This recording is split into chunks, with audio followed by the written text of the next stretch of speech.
अरे, सोचा था मौलवी की बेटी है, कुछ तो दहेज लेकर आएगी, लेकिन तेरे गरीब बाप ने तुझे कुछ भी नहीं दिया।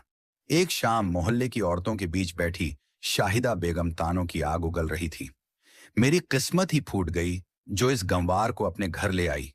दहेज के नाम पर एक फूटी कौड़ी भी नहीं मिली। फातिमा चुपचाप सब सुनती रही। उसने जैसे ही फ्रिज खोला कि कुछ खा ले, शाहिदा बेगम चिल्लाती हुई आ गई। अरे गरीब की औलाद, तेरे बाप ने फ्रिज दिया है क्या, जो तू खाना खाने आ गई? तेरी हिम्मत कैसे हुई फ्रिज खोलने की? उसके हाथ में 2 अंडे और थोड़ा सा आटा थमा दिया गया। ये ले, यही तेरा खाना है।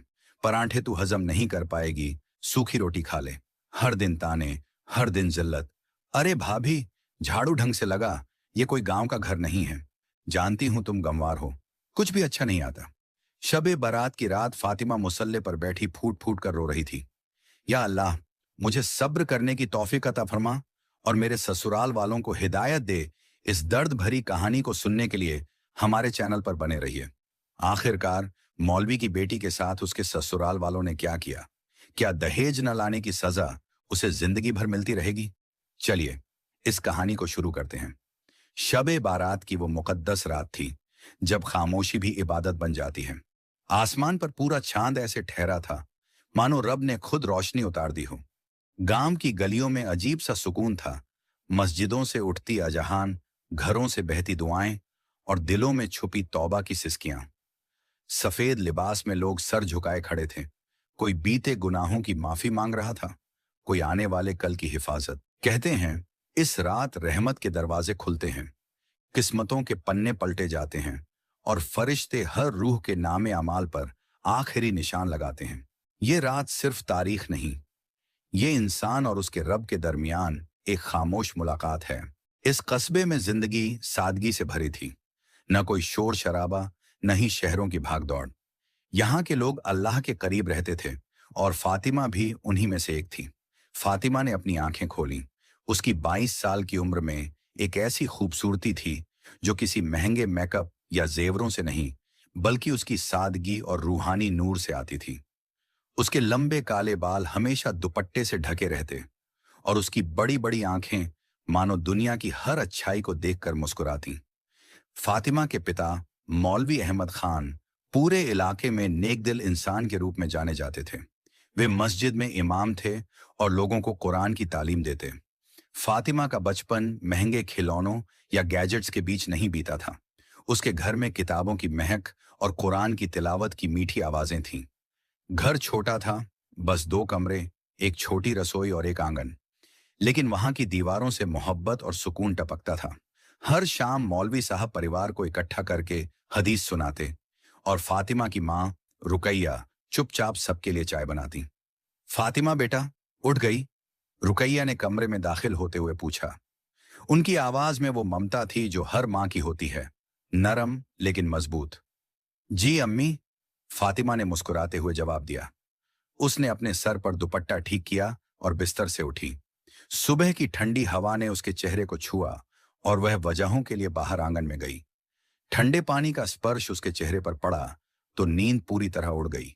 पानी की बूंदें उसके माथे से टपकती और वह सोचती कि अल्लाह ने कितनी नेमतें दी हैं, यह पानी, यह हवा, यह जिंदगी।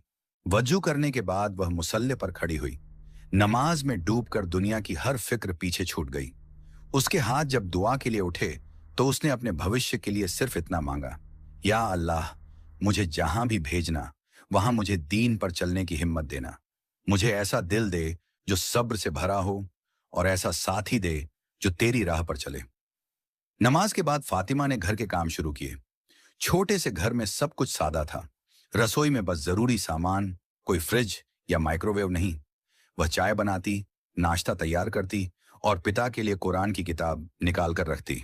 मौलवी अहमद खान अक्सर कहते, बेटी, जिंदगी का असली सुकून मालो दौलत में नहीं, बल्कि अल्लाह की इबादत में है। फातिमा इन बातों को दिल से मानती थी। उसके छोटे छोटे सपने थे। शादी के बाद मोहल्ले की बच्चियों को कुरान सिखाना, अपने शौहर के साथ मिलकर एक नेक घर बसाना जहां हर सुबह अजान की गूंज हो और हर शाम हदीस की महफिल। एक दिन शाम को घर में एक मेहमान आया, रिश्तेदारों का एक बुजुर्ग। उन्होंने मौलवी साहब से कहा, मौलवी साहब, शहर से एक अच्छा रिश्ता आया है। लड़का इमरान है, नेक है, अच्छी नौकरी करता है। घर बड़ा है, लेकिन परिवार छोटा। माँ शाहिदा बेगम और एक बहन सारा। फातिमा रसोई में चाय बना रही थी, लेकिन बातें उसके कानों तक पहुंच रही थीं। उसका दिल धड़का। शादी का ख्याल आया तो वह शर्मा गई, लेकिन साथ ही एक उत्साह भी था।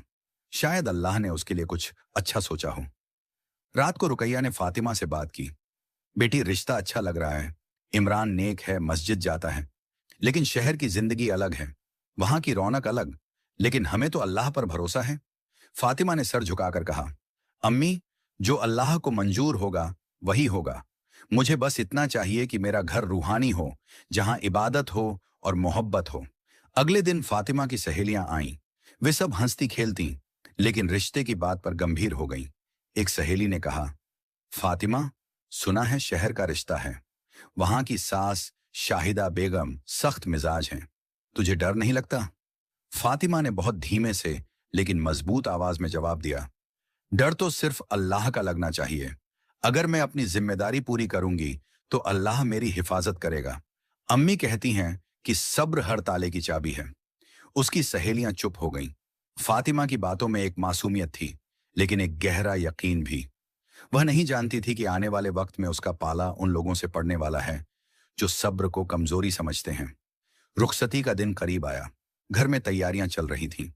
फातिमा के पिता ने अपनी सारी जमा पूंजी लगा दी। कपड़े, कुछ जेवर, घरेलू सामान, लेकिन सब सादा, क्योंकि परिवार में दिखावा नहीं था। फातिमा ने अपनी अम्मी से कहा, अम्मी, मैं जा रही हूं, लेकिन आपका सिखाया सब्र हमेशा साथ रहेगा। रुकैया की आंखें नम हो गईं। बेटी, याद रखना, शौहर का घर तेरी जन्नत है। वहां मोहब्बत से रहना और अल्लाह को कभी मत भूलना। यह डायलॉग फातिमा के दिल में उतर गया। वह रो पड़ी, लेकिन खुशी के आंसू थे। सजी धजी गाड़ी जब शहर के आलीशान बंगले के सामने रुकी तो फातिमा की धड़कनें तेज हो गईं।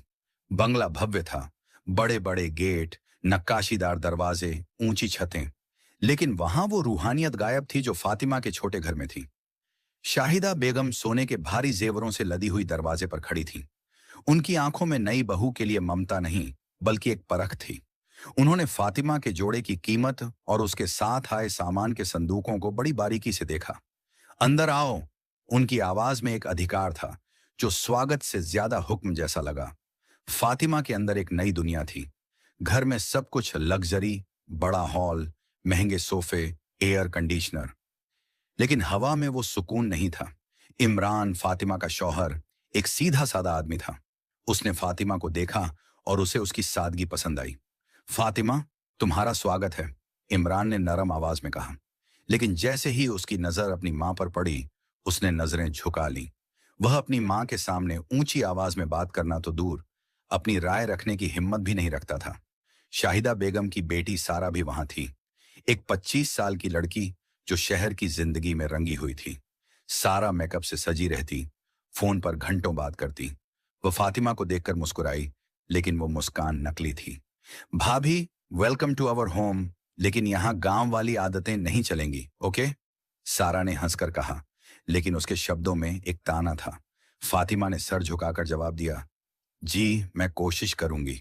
शादी की पहली रात जब इमरान कमरे में आया तो फातिमा ने उसे उम्मीद भरी नजरों से देखा। कमरा सजा हुआ था, फूलों की महक, हल्की रोशनी। इमरान ने बैठकर कहा, फातिमा, मेरी अम्मी ने मेरे लिए बहुत कुर्बानियां दी हैं। उन्होंने बड़ी तंगी देखी है, इसलिए कभी कभी वो जरा सख्त हो जाती हैं। तुम बस उनका ख्याल रखना। फातिमा ने सर हिला दिया। इमरान, मैं समझती हूं, मां का दर्जा सबसे ऊंचा है। मैं उनकी सेवा करूंगी, जैसे अपनी अम्मी की करती हूं। लेकिन हमें साथ मिलकर एक नेक घर बनाना है, जहां अल्लाह की इबादत हो। इमरान ने मुस्कुराया, लेकिन उसके दिल में एक डर था। फातिमा ने सोचा कि यह अच्छी बात है कि बेटा अपनी मां की इतनी इज्जत करता है, लेकिन उसे अंदाजा नहीं था कि इमरान की यह इज्जत असल में एक बुजदिली है जो उसे जुल्म के खिलाफ बोलने से रोक देगी। अगली सुबह फातिमा जल्दी उठी। फज्र की नमाज पढ़कर उसने सोचा कि घर की बड़ी बहू होने के नाते नाश्ता तैयार करे। वह रसोई में पहुंची। रसोई बड़ी थी, फ्रिज से भरी, लेकिन सब कुछ ताले में बंद। शाहिदा बेगम पहले से वहां थीं। अम्मी, मैं नाश्ता बना दूं? फातिमा ने नरमी से कहा। शाहिदा बेगम ने उसे ऊपर से नीचे देखा। यहाँ शहर में चीजें सोच समझकर इस्तेमाल की जाती हैं। तुम्हारे गांव की तरह नहीं कि जितना चाहा उड़ा दिया। लो, ये 2 अंडे और थोड़ा आटा, बस इतना ही बनेगा। फातिमा हैरान रह गई। घर में सब कुछ होने के बावजूद यह कंजूसी। लेकिन उसने कुछ नहीं कहा और चुपचाप काम में लग गई।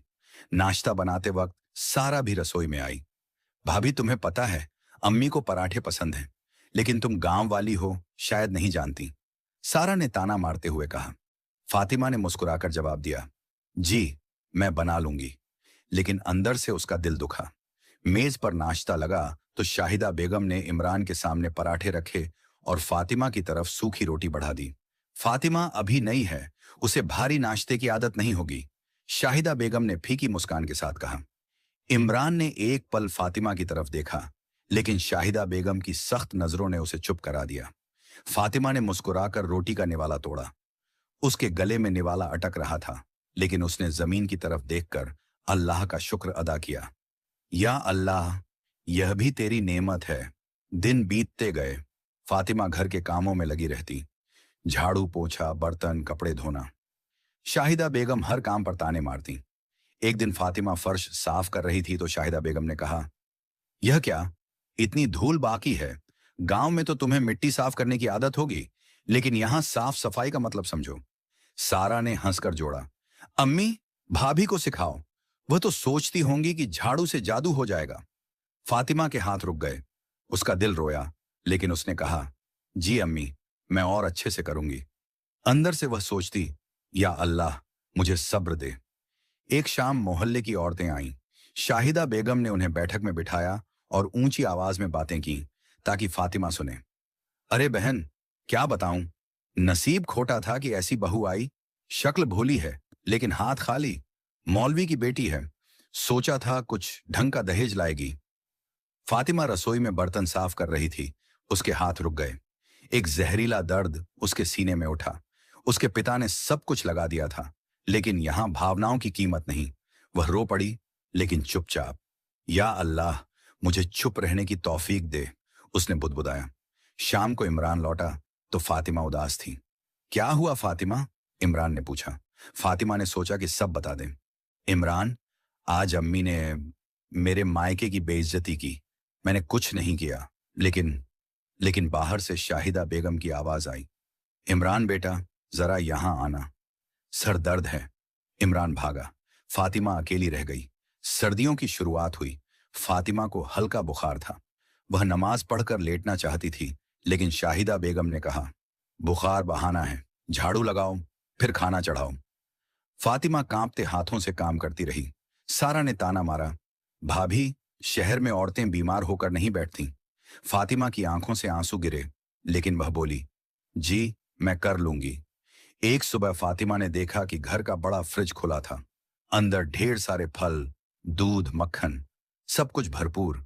लेकिन जब उसने नाश्ते के लिए कुछ निकालना चाहा, तो शाहिदा बेगम ने तुरंत रोक दिया। क्या कर रही हो? ये सब मेहमानों के लिए है। तुम्हें क्या लगता है रोज फ्रेश जूस पियोगी? गांव में तो शायद पानी में नींबू डालकर पिया करते होंगे। शाहिदा बेगम की आवाज में जहर था। फातिमा ने सर झुकाकर कहा, जी अम्मी, बस थोड़ा दूध चाहिए था चाय के लिए। लेकिन शाहिदा बेगम ने फ्रिज बंद कर दिया और ताला लगा दिया। चाय? कल की चाय का पैकेट अभी भी पड़ा है, नया क्यों खोलना? बचत करो, समझी? फातिमा चुपचाप पुरानी चाय की पत्ती निकालकर चाय बनाने लगी। उसका दिल भारी था। वह सोचती, अल्लाह, यह घर कितना बड़ा है, लेकिन यहां दिल कितने छोटे हैं। सारा कमरे से निकली और देखते ही हंस पड़ी। अरे भाभी, फिर वही पुरानी चाय? अम्मी सही कहती हैं, तुम्हें आदत डालनी पड़ेगी। यहां लग्जरी है, लेकिन सबके लिए नहीं, बस चुनिंदा लोगों के लिए। सारा का ताना फातिमा के कान में चुभ गया। वह मुस्कुराई, लेकिन आंखों में आंसू थे। जी दीदी, मैं समझ रही हूं। दोपहर को घर में मेहमान आए। शाहिदा बेगम की पुरानी सहेलियां। बैठक में बैठकर वे हंसती बोलती। फातिमा चाय बनाने में लगी थी। शाहिदा बेगम ने ऊंची आवाज में कहा, देखो ना बहन, मेरी नई बहू कितनी मेहनती है। सुबह से झाड़ू पोछा, बर्तन, कपड़े सब करती है। लेकिन क्या करूं, हाथ तो खाली आए हैं। दहेज में कुछ लाई नहीं, बस खुद को लाई। मौलवी की बेटी है, सोचा था कुरान तो पढ़ेगी, लेकिन यहां तो घर संभालना सीख रही है। सब हंस पड़ी। फातिमा रसोई से सुन रही थी। उसके हाथ कांप रहे थे। चाय का ट्रे तैयार था लेकिन पैर जैसे जम गए। वह सोच रही थी, मेरे अब्बू ने अपनी जिंदगी की सारी कमाई मेरी शादी में लगा दी, लेकिन यहां उसकी कीमत सिर्फ हंसी का सबब बन रही है। फातिमा ने हिम्मत जुटाई और ट्रे लेकर आई। जी अम्मी, चाय, उसने नरम आवाज में कहा। शाहिदा बेगम ने ट्रे लिया और एक कप अपनी सहेली को देते हुए बोली, ले लो, बहू ने बनाई है। देखना, स्वाद गांव वाला ही होगा, कम चीनी, ज्यादा पानी। सब फिर हंस पड़ी। फातिमा ने कुछ नहीं कहा। वह वापस रसोई में गई और दीवार से टेक लगाकर बैठ गई। आंसू उसके गालों पर बह रहे थे। या अल्लाह, मेरे अब्बू अम्मी की इज्जत की हिफाजत कर, मुझे ताकत दे कि मैं चुप रह सकूं। शाम को इमरान घर लौटा। फातिमा ने उसे चाय दी। इमरान ने पूछा, क्या हुआ, चेहरा उदास क्यों है? फातिमा ने हिचकिचाते हुए कहा, इमरान, आज अम्मी ने मेहमानों के सामने मेरे मायके की बेइज्जती की। कहा कि दहेज कुछ नहीं लाई, मेरे अब्बू ने सब कुछ किया था। लेकिन इमरान ने एक पल चुप रहकर कहा, फातिमा, अम्मी कभी कभी ऐसे ही बोल जाती हैं, तुम मत सुनो, मैं बात कर लूंगा। लेकिन फातिमा जानती थी कि वह बात नहीं करेगा। इमरान ने कभी अपनी मां के सामने आवाज नहीं उठाई थी। रात को फातिमा मुसल्ले पर बैठी। नमाज के बाद उसने लंबी दुआ मांगी। या रब, तू जानता है मैं कितनी बेबस हूं। मेरे दिल को चुप रहने की ताकत दे। मेरे बच्चे की हिफाजत कर। नहीं, अभी तो बच्चा भी नहीं है, लेकिन जो भी आने वाला है उसकी हिफाजत कर। आंसू उसके दुपट्टे पर गिर रहे थे। कुछ हफ्ते बाद फातिमा को एहसास हुआ कि वह मां बनने वाली है। डॉक्टर ने कंफर्म किया। फातिमा खुशी से रो पड़ी। वह सोच रही थी, शायद अब सब बदल जाए, शायद अम्मी का दिल पिघल जाए। उसने इमरान को बताया। इमरान की आंखें चमक उठीं। फातिमा, यह तो बहुत अच्छी खबर है, मैं खुश हूं। उसने फातिमा के लिए फल लाए, दूध लाया, लेकिन शाहिदा बेगम को यह पसंद नहीं आया। अरे इतना लाड प्यार क्यों? मैंने भी बच्चे पैदा किए थे, कोई पहाड़ नहीं टूटा। काम करना जारी रखो, वरना बच्चा सुस्त पैदा होगा। शाहिदा बेगम ने इमरान को कान भरना शुरू किया। बेटा, बहू को सिर पर मत चढ़ाओ, अभी से लाड़ करोगे तो बाद में मुश्किल होगी। इमरान, जो अपनी मां की हर बात को पत्थर की लकीर मानता था, धीरे धीरे फिर से उदासीन हो गया। अब फातिमा को भारी काम करने पड़ते, पानी की बाल्टियां उठाना, घंटों खड़े रहकर खाना बनाना। एक दिन फातिमा ने इमरान से कहा, इमरान, मुझे डॉक्टर के पास जाना है, आज बहुत दर्द हो रहा है। इमरान ने जेब देखी, फिर अपनी मां की तरफ। शाहिदा बेगम ने वहीं से कहा, अरे ये सब वहम है, मेरी ननद के यहां से दाई आएगी, वही देख लेगी, फालतू में डॉक्टर के पैसे क्यों उड़ाओ। फातिमा ने इमरान की आंखों में देखा। उसकी आंखें कह रही थीं, मेरा और हमारे बच्चे का वजूद इन चंद पैसों से भी कम है। लेकिन इमरान ने नजरें फेर ली। फातिमा का दिल टूट गया। वह रात को मुसल्ले पर घंटों रोती रही। या अल्लाह, तू मेरी सुन, मैं तेरे सिवा किसी की नहीं हूं, मेरे बच्चे की हिफाजत कर। गर्मियों की एक दोपहरी थी। सूरज आग बरसा रहा था। फातिमा अब 5 महीने की प्रेग्नेंट थी। उसका पेट उभर आया था। चलना फिरना मुश्किल हो रहा था। घर में सन्नाटा था। इमरान ऑफिस गए हुए थे। शाहिदा बेगम अपनी पुरानी संदूकें साफ कर रही थीं। अचानक उन्होंने चिल्लाया, फातिमा, फातिमा, बाहर निकल। फातिमा बदहवासी में बाहर आई। जी अम्मी, क्या हुआ? मेरी सोने की अंगूठी कहाँ है? कल तूने कमरा साफ किया था, तूने उठाई है। शाहिदा बेगम का चेहरा गुस्से से लाल था। अल्लाह की कसम अम्मी, मैंने अंगूठी को हाथ भी नहीं लगाया, मैं ऐसा सोच भी नहीं सकती। फातिमा का गला भर आया। उस पर चोरी का इल्जाम यह सबसे ज्यादा दुखद था। झूठ मत बोल, तेरे जैसे खाली हाथ आए लोगों की नजरें हमेशा दूसरों के सोने पर होती हैं। शाहिदा बेगम ने फातिमा का हाथ जोर से झटका। फातिमा का संतुलन बिगड़ा। वह सीढ़ियों के पास थी। पैर फिसला और वह नीचे गिरती चली गई। एक भयानक चीख निकली। फातिमा का शरीर सीढ़ियों से टकराता हुआ नीचे पहुंचा। उसका मुंह से सिर्फ एक हल्की आह निकली और वह बेहोश हो गई। फर्श पर खून की बूंदें फैलने लगीं। शाहिदा बेगम एक पल के लिए कांप गईं, लेकिन अपनी गलती मानने की बजाय उन्होंने दिमाग चलाया। अंगूठी सोफे के नीचे फेंक दी और जोर जोर से रोने लगीं। अरे कोई है, फातिमा गिर गई, मदद करो। पड़ोसी दौड़े आए। फातिमा को अस्पताल ले जाया गया। डॉक्टर ने कहा, बच्चा नहीं बच सका, बहुत देर हो गई। फातिमा जब होश में आई तो उसका दिल सूना था। वह जिंदा लाश बन गई। शाहिदा बेगम ने सब पर लापरवाही का इल्जाम लगाया। यह खुद लापरवाह थी, सीढ़ियों पर ध्यान नहीं दिया। इमरान ने अपनी मां की बात मान ली। फातिमा ने कुछ नहीं कहा। उसने दुनिया से मुंह मोड़ लिया। अब हर दुख सिर्फ सजदे में अल्लाह को सुनाती। या अल्लाह, मेरे बच्चे को जन्नत में जगह दे, मुझे सब्र दे, मैं तेरे भरोसे हूं। फातिमा की दुआएं अब और गहरी हो गईं। घर में अब सन्नाटा था। सारा भी चुप रहती, लेकिन उसके ताने अब कम हो गए थे। शाहिदा बेगम को लगता था कि सब ठीक है, लेकिन वक्त करवट लेने वाला था। वह दिन था जब कंपनी के एचआर ने उसे बुलाया और कहा, सॉरी इमरान, हमारी कंपनी में रिस्ट्रक्चरिंग हो रही है, आपकी सर्विसेज अब जरूरी नहीं। इमरान ने बाहर आकर बस इतना कहा, ठीक है। लेकिन घर लौटते वक्त उसकी आंखें लाल थीं। वह सोच रहा था कि अब क्या होगा। घर का किराया, बिजली का बिल, अम्मी की दवाइयां, रोज का खाना, सब कुछ उसके कंधों पर था। फातिमा ने उसे दरवाजे पर देखा तो समझ गई कि कुछ गड़बड़ है। इमरान, क्या हुआ? फातिमा ने नरम आवाज में पूछा। हाथ में चाय का कप लिए इमरान ने चाय रख दी और बैठ गया। नौकरी चली गई फातिमा। अब कुछ नहीं बचा। उसकी आवाज कांप रही थी। फातिमा का दिल बैठ गया, लेकिन उसने हिम्मत नहीं खोई। वह इमरान के पास बैठी, उसका हाथ पकड़ा। इमरान, अल्लाह ने रिज्क लिख रखा है, हम कोशिश करेंगे, तुम चिंता मत करो, मैं हूं ना, हम साथ मिलकर संभाल लेंगे। इमरान ने फातिमा की तरफ देखा। उसकी आंखों में आंसू थे। तुम हमेशा इतनी मजबूत कैसे रहती हो? मैं तो टूट गया हूं। फातिमा ने मुस्कुराकर कहा, मजबूती नहीं, यकीन है इमरान, अल्लाह पर यकीन। जब सब छोड़ दें तब अल्लाह पकड़ता है। शाहिदा बेगम को जब पता चला तो उनका गुस्सा फूट पड़ा। वे बिस्तर पर लेटी थीं, लेकिन आवाज इतनी तेज थी कि पूरे घर में गूंज गई। यह सब तेरी वजह से हुआ है इमरान। तूने बहू को इतना लाड दिया, मन में घमंड आ गया। अगर बहू अच्छी होती, घर संभालती, तो तेरा ध्यान काम पर रहता। अब देख, घर उजड़ गया। इमरान चुप रहा। फातिमा रसोई से सुन रही थी।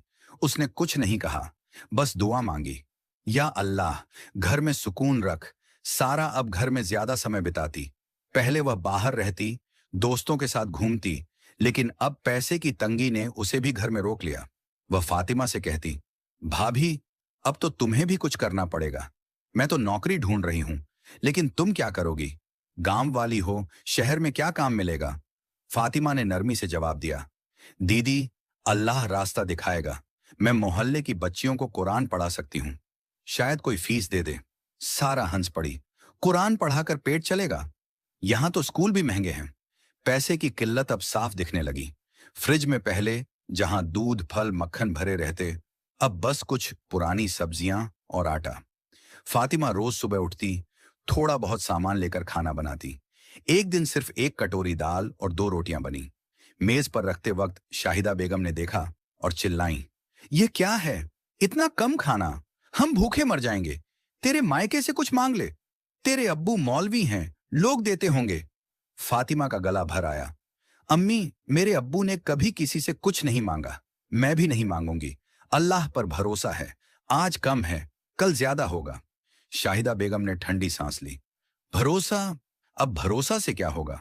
फातिमा ने चुपचाप रसोई में जाकर आंसू पोंछे। वह सोच रही थी, या अल्लाह, मेरे परिवार की हिफाजत कर, मुझे ताकत दे कि मैं हार न मानूं।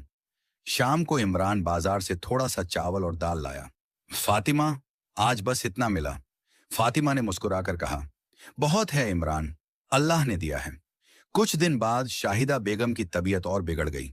सुबह उठते ही उनका दायां पैर सुन्न पड़ गया। वे बिस्तर से उठ नहीं पाईं। इमरान घबरा गया। डॉक्टर बुलाए गए।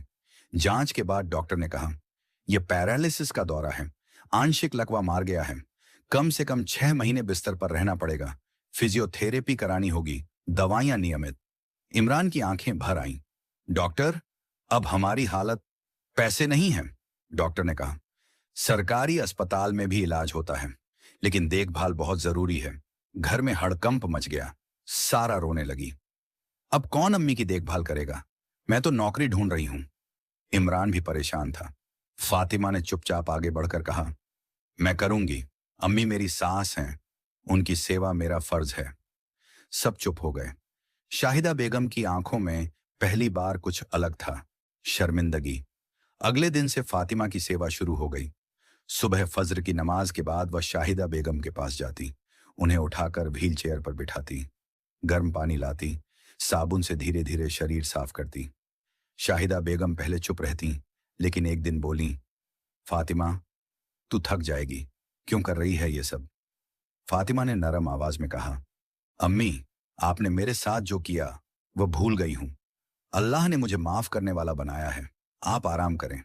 शाहिदा बेगम की आंखों से आंसू बह निकले। मैंने तेरे साथ बहुत जुल्म किया, तेरे बच्चे का मैं जिम्मेदार हूं, मुझे माफ कर दे बेटी। फातिमा ने उनका हाथ पकड़ा। अम्मी, अल्लाह माफ करने वाला है, मैंने सब माफ कर दिया, अब बस आप ठीक हो जाएं। शाहिदा बेगम रो पड़ी। तू फरिश्ता है फातिमा, मैंने तेरी सादगी को कमजोरी समझा, तेरे सब्र को हिकारत की, लेकिन तूने साबित कर दिया कि नेकी सबसे बड़ी ताकत है। इमरान ये सब देख रहा था।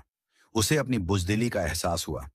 वह फातिमा के पास आया, रात के अंधेरे में कमरे में बैठकर बोला, फातिमा, मुझे माफ कर दे, मैंने कभी तेरी बात नहीं सुनी, अम्मी के डर से चुप रहा, तेरे दर्द को नहीं समझा, लेकिन अब मैं समझ गया, तू सबसे नेक है। फातिमा ने आंसू पोंछे। इमरान, अल्लाह माफ करने वालों को पसंद करता है, हम सब मिलकर नया शुरू करेंगे। धीरे धीरे घर का माहौल बदलने लगा। फातिमा ने मोहल्ले में कुरान क्लास शुरू की। कुछ माँ बाप अपनी बच्चियों को भेजने लगे, थोड़ी थोड़ी फीस मिलने लगी। इमरान ने घर से फ्रीलांस काम ढूंढ लिया, डाटा एंट्री, कुछ छोटे प्रोजेक्ट्स। सारा ने भी एक छोटी नौकरी पकड़ ली। घर में अब हंसी खुशी लौटने लगी। एक शाम सब परिवार साथ बैठा। फातिमा की दुआएं अब और गहरी हो गईं। या अल्लाह, तूने सबको सब्र दिया, इस घर में हमेशा सुकून रख। घर की दीवारें अब ठंडी नहीं लगती, उनमें मोहब्बत की गर्मी थी। जुल्म की जगह नेकी ने ले ली।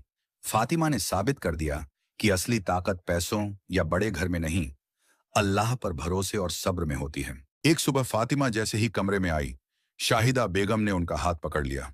उनका हाथ कांप रहा था। फातिमा, बेटी बैठ जरा।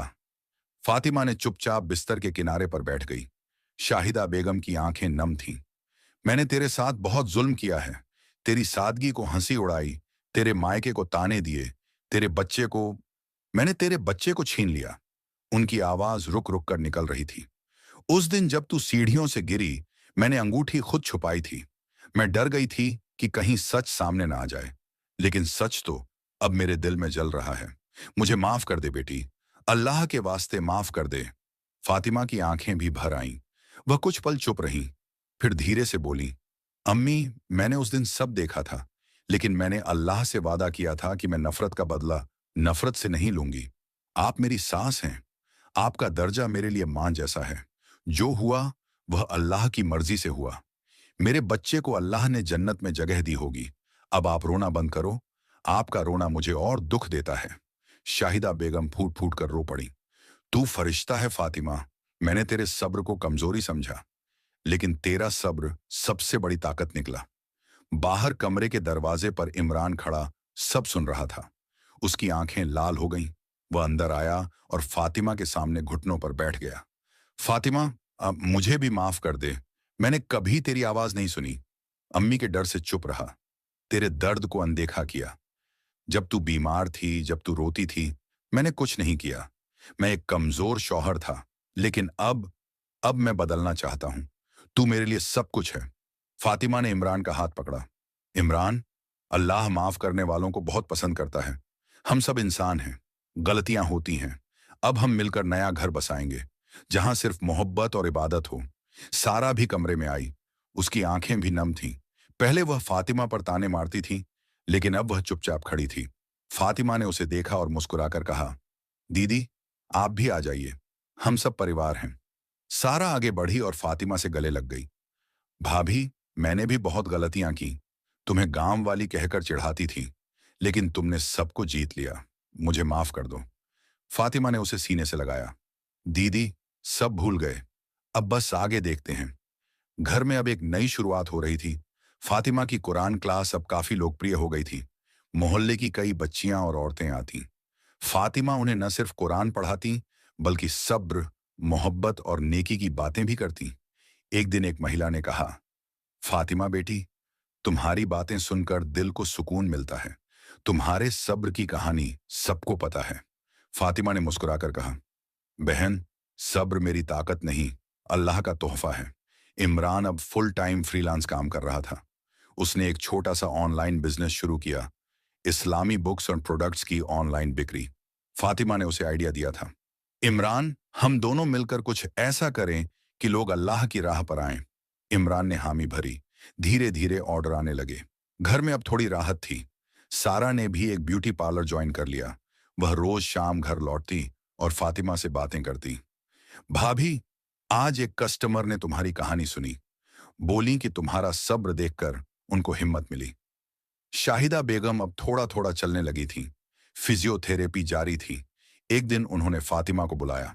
बेटी, मैं चाहती हूं कि तू मेरे लिए दुआ करे। मैंने जिंदगी में बहुत घमंड किया, अब अल्लाह ने मुझे सबक सिखाया। फातिमा ने उनका हाथ थामा। अम्मी, अल्लाह बहुत रहम करने वाला है। आपकी दुआएं मेरे लिए सबसे कीमती हैं। एक शाम सब परिवार साथ बैठा। मेज पर सादा खाना था, दाल चावल सब्जी, लेकिन सबके चेहरे पर सुकून था। इमरान ने कहा, फातिमा, मैं चाहता हूं कि हम फिर से बच्चे की कोशिश करें, लेकिन इस बार सब कुछ अलग होगा। मैं तुम्हारी हर बात सुनूंगा। फातिमा ने शर्माकर सर झुका लिया। इंशाअल्लाह, लेकिन सबसे पहले हम अल्लाह से मांगेंगे। रात को फातिमा मुसल्ले पर बैठी। उसने लंबी दुआ मांगी। या अल्लाह, तूने इस घर को फिर से जोड़ा। अब इस घर में हमेशा इबादत और मोहब्बत रख। मेरे और इमरान के लिए नेक औलाद दे, जो तेरी राह पर चले। आंसू उसके गालों पर बह रहे थे, लेकिन वे खुशी के आंसू थे। कुछ महीने बाद फातिमा को फिर से अच्छी खबर मिली। वह फिर मां बनने वाली थी। इस बार सब खुश थे। शाहिदा बेगम ने खुद फातिमा के लिए स्पेशल खाना बनवाया। बेटी, अब तू आराम कर, सब मैं देख लूंगी। फातिमा हंस पड़ी। अम्मी, आप ठीक हो रही हैं, ये सबसे बड़ी खुशी है। इमरान ने फातिमा को गले लगाया। फातिमा, तूने इस घर को बचाया। तेरा सब्र हम सब के लिए मिसाल है। फातिमा ने कहा, इमरान, यह अल्लाह की रहमत है। हम सब मिलकर शुक्र अदा करेंगे। घर में अब हर सुबह फज्र की अजान के साथ दुआएं होती। शाम को कुरान की तिलावत। सारा अब फातिमा की क्लास में मदद करती। शाहिदा बेगम बिस्तर पर बैठकर सब सुनती और आंसू बहाती। फातिमा की कहानी अब मोहल्ले में मशहूर थी। लोग कहते, फातिमा का सब्र जन्नत की चाबी है। समय की रेत धीरे धीरे बह रही थी और हर कण के साथ घर की पुरानी कड़वाहट कम होती जा रही थी। फातिमा की गर्भावस्था अब 9वें महीने में पहुंच चुकी थी। उसका पेट अब पूरी तरह उभरा हुआ था। चलना फिरना मुश्किल हो रहा था, लेकिन उसके चेहरे पर एक अजीब सी चमक थी। वो चमक जो सिर्फ अल्लाह पर पूरा यकीन रखने वालों के चेहरे पर होती है। घर अब पहले जैसा नहीं था। जहां पहले दीवारें ठंडी और दिल संकुचे हुए थे, अब हर कोने में मोहब्बत की गर्माहट महसूस होती थी। एक सुबह फातिमा फज्र की नमाज पढ़कर मुसल्ले पर ही बैठी रही। उसने हाथ उठाए और लंबी दुआ मांगी। या अल्लाह, तूने मेरे सब्र को कभी नहीं तोड़ा। तूने इस घर को फिर से जोड़ा। अब जो बच्चा मेरे पेट में पल रहा है, उसकी हिफाजत कर। उसे नेक औलाद बना, जो तेरी राह पर चले, तेरी इबादत करे। मेरे शौहर को हिम्मत दे, मेरी सास को सेहत दे, और इस घर में हमेशा सुकून रख। दुआ के बाद उसने आंसू पोंछे। आंसू थे, लेकिन दर्द के नहीं, शुक्र के। शाहिदा बेगम अब काफी हद तक ठीक हो चुकी थी। वे अब अकेले चल सकती थी, हालांकि अभी भी सहारे की जरूरत पड़ती थी। उन्होंने खुद को बदल लिया था। अब वे फातिमा की हर बात मानती, उसकी सेवा करती। एक दिन उन्होंने फातिमा को बुलाया। बेटी, आज मैं तेरे लिए कुछ बनाना चाहती हूँ। तू बैठ, मैं खीर बनाती हूँ। फातिमा हंस पड़ी। अम्मी, आप आराम करें, मैं कर लूंगी। लेकिन शाहिदा बेगम ने जिद की।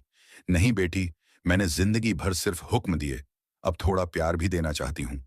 खीर बनते वक्त शाहिदा बेगम की आंखें नम हो गईं। फातिमा, मैंने तेरे साथ जो किया वह कभी भूल नहीं पाऊंगी, लेकिन तूने मुझे सिखाया कि माफी मांगना भी इबादत है। फातिमा ने उनकी पीठ थपथपाई। अम्मी, अल्लाह ने सब मिटा दिया, अब बस खुशी देखिए। खीर तैयार हुई। सब परिवार साथ बैठा।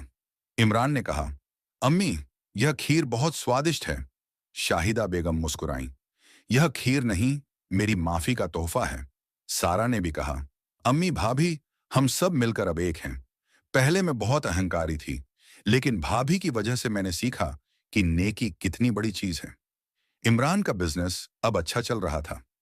ऑनलाइन इस्लामी बुक्स, तस्बीह, कुरान की प्रतियां और छोटे छोटे नेक कामों के लिए प्रोडक्ट्स बिक रहे थे। इमरान ने एक छोटा सा ऑफिस भी घर में ही बना लिया था। वह रोज फातिमा से कहता, फातिमा, ये सब तेरी दुआओं का असर है। तूने कहा था कि नेक रास्ते पर चलेंगे तो अल्लाह रिज्क देगा। देख, कितना कुछ मिल गया। फातिमा ने सर झुकाकर कहा, इमरान, ये अल्लाह की रहमत है। हम बस कोशिश कर रहे हैं। फातिमा की कुरान क्लास अब घर से बाहर एक छोटे से कमरे में शिफ्ट हो गई थी। मोहल्ले के लोग खुद आकर कहते, फातिमा बेगम, आपकी क्लास में आने से हमारे घर में सुकून आया है। फातिमा मुस्कुराती, बहनें, यह अल्लाह का कलाम है। मैं तो बस पढ़ा रही हूं। असली ताकत कुरान में है। क्लास में अब 20 से 25 बच्चियां और औरतें आती।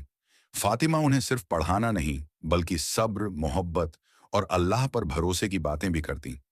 एक दिन एक लड़की ने पूछा, आंटी, इतने दुख झेलकर भी आप मुस्कुराती कैसे हैं? फातिमा ने नरम आवाज में कहा, बेटी, दुख अल्लाह की परीक्षा है। अगर हम सब्र करें तो अल्लाह हमें जन्नत की राह दिखाता है। मेरा सब्र मेरी कमजोरी नहीं, मेरी ताकत बना। एक रात अचानक फातिमा को दर्द शुरू हुआ। इमरान घबरा गया। फातिमा, अस्पताल चलें? फातिमा ने हाँ में सर हिलाया। शाहिदा बेगम और सारा भी साथ गईं। अस्पताल में डॉक्टर ने जांच की। सब ठीक है, डिलीवरी का समय हो गया है। रात भर इमरान बाहर इंतजार करता रहा। शाहिदा बेगम दुआएं मांगती रहीं, या अल्लाह, मेरी बहू और पोते पोतनी को सलामत रख। सुबह होते होते एक नन्ही सी आवाज गूंजी। डॉक्टर ने बाहर आकर कहा, मुबारक हो, एक स्वस्थ बेटी हुई है। मां बच्ची दोनों ठीक हैं। इमरान की आंखें भर आईं। वह अंदर दौड़ा। फातिमा बिस्तर पर लेटी थी, बच्ची को सीने से लगाए। बच्ची की छोटी छोटी उंगलियां फातिमा के हाथ में थीं। फातिमा ने इमरान को देखा और मुस्कुराई। इमरान, देखो, हमारी बेटी। इमरान रो पड़ा। फातिमा, शुक्र अल्लाह का। शाहिदा बेगम अंदर आईं। बच्ची को देखकर उनकी आंखों से आंसू बह निकले। बेटी, ये मेरी पोती है। अल्लाह ने मुझे दूसरा मौका दिया। उन्होंने बच्ची का माथा चूमा। इसका नाम क्या रखें? फातिमा ने धीरे से कहा, अम्मी, नाम आप रखिए। शाहिदा बेगम ने सोचा और कहा, इसका नाम आयशा रखते हैं।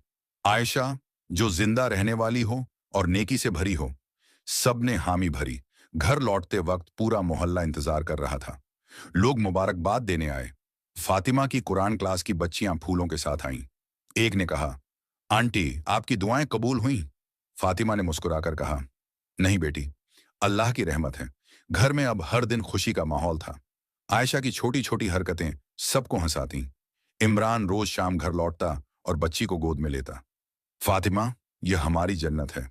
फातिमा कहती, हाँ इमरान, असली जन्नत तो अल्लाह के पास है, लेकिन यहां भी सुकून है। शाहिदा बेगम अब रोज फातिमा के साथ बैठकर कुरान सुनती। वे कहती, बेटी, तूने मुझे सिखाया कि जिंदगी में सबसे बड़ी दौलत नेकी है। सारा अब फातिमा की क्लास में टीचर बन गई थी। वह कहती, भाभी, आप मेरी गुरु हो। एक शाम सब परिवार छत पर बैठा था। रात की वो पवित्र रात थी। आसमान में पूरा चांद चमक रहा था, जैसे अल्लाह ने अपनी रहमत की चादर तान दी हो।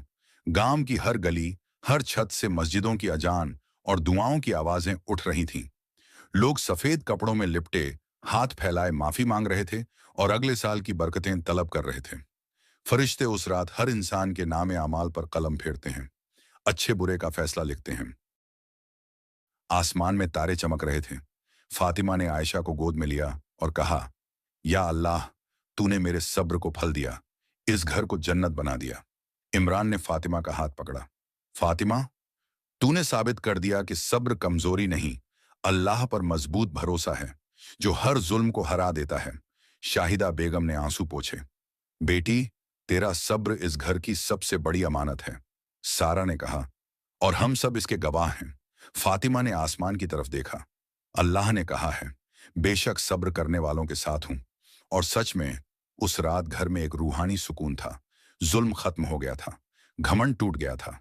मजलूम की दुआ ने उजड़े घर को फिर से जन्नत बना दिया।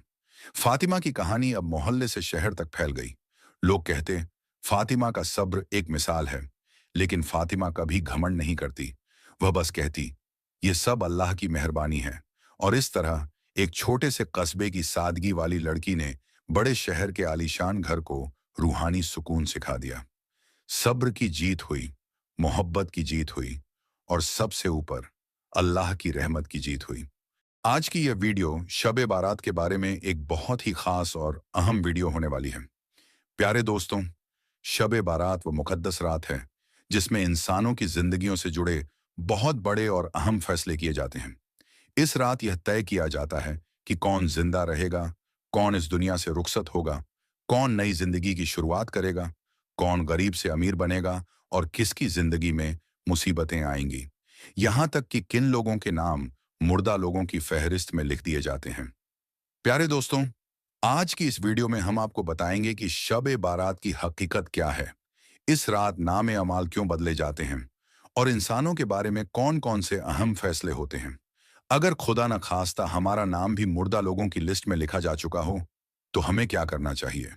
इस रात कितने लोगों की मगफिरत की जाती है और कौन से बदनसीब लोग हैं जिनकी मगफिरत नहीं होती? हुजूर सल्लल्लाहु अलैहि वसल्लम ने इस रात कौन कौन से काम करने का इरशाद फरमाया है और मुसलमानों को शब बारात किस तरह गुजारनी चाहिए? दोस्तों, अरबी महीने शाबान की 15वीं रात को शब बारात कहा जाता है। शब का मतलब रात और बारात का मतलब बरी होना, यानी गुनाहों से आजाद होना। इस रात मुसलमान अल्लाह ताला की बारगाह में तौबा करते हैं, अपने गुनाहों की माफी मांगते हैं और अल्लाह अपनी रहमत से बेशुमार बंदों को जहन्नम से निजात अता फरमाता है। इसी वजह से इस रात को शब बारात कहा जाता है। हजरत अता बिन यासिर रजी अल्लाहु अन्हु फरमाते हैं कि लैलतुल कद्र के बाद शाबान की 15वीं रात सबसे अफजल रात है। प्यारे दोस्तों, जिस तरह अल्लाह ताला ने इंसानों के लिए 2 ईदें मुकर्रर की हैं, उसी तरह फरिश्तों के लिए भी 2 ईदें तय की गई हैं। एक शब बारात और दूसरी शब कद्र। इंसान इन ईदों को दिन में मनाते हैं, जबकि फरिश्ते इन्हें रात में मनाते हैं, क्योंकि फरिश्ते कभी नहीं सोते और हर वक्त अल्लाह की इबादत में मशगुल रहते हैं। कुरान पाक में अल्लाह ताला फरमाता है, कसम है उस रोशन किताब की, हमने उसे एक बरकत वाली रात में उतारा। इस रात हर हिकमत वाला काम तकसीम किया जाता है। मुफस्सिरीन फरमाते हैं कि इस बरकत वाली रात से मुराद शब बारात है।